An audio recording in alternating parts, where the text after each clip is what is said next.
I recently looked through all the presidential debates, and it got me thinking of a trip I made to Topeka, Kansas last summer. I went there for closure after my father's unexpected death, and looking back, I think I also wanted to try to capture some of the nostalgia I was feeling. I wanted to hold some of my best memories with my father again. I made a list of places I wanted to go, and I mostly went to all of them, but of course you can't bring back a time and a place, or a person. You can't unearth what's been buried without expecting some dirt, so I knew it wouldn't be the same, but I wasn't really expecting what I found. I found a shell of a city, a cultural desert. The local mall that Vanna White helped open in the 80s was nearly empty.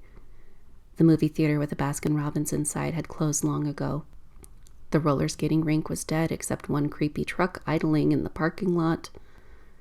The arts district was filled with abandoned storefronts, tattoo parlors, and gift shops.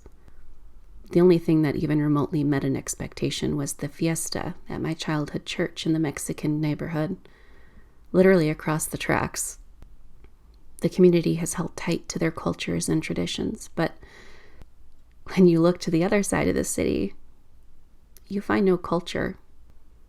The culture was commerce, and now their commerce is dead. Money talks, and that's evident in the results of the presidential election in 2016. Kansas gave Trump 56.2% of their vote. They voted for the person who they thought would pull them out of the economic pit they were in. And they voted against a woman.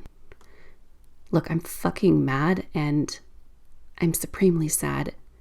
The world is difficult to bear, and it's easy to grasp for what we once knew, to be nostalgic for simpler times. But looking through these old debates, I see a trend.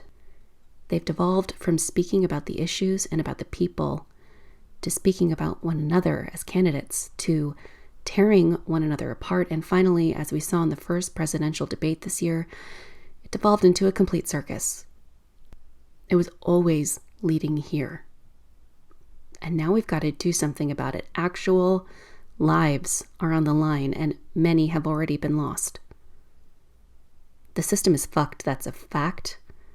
But voting in local elections and voting for Biden for president is the only sane path forward, and it's the only path towards something better. We have a question right here. Yes, how has the national debt personally affected each of your lives? And if it hasn't, how can you honestly find a cure for the economic problems of the common people if you have no experience in what's ailing them?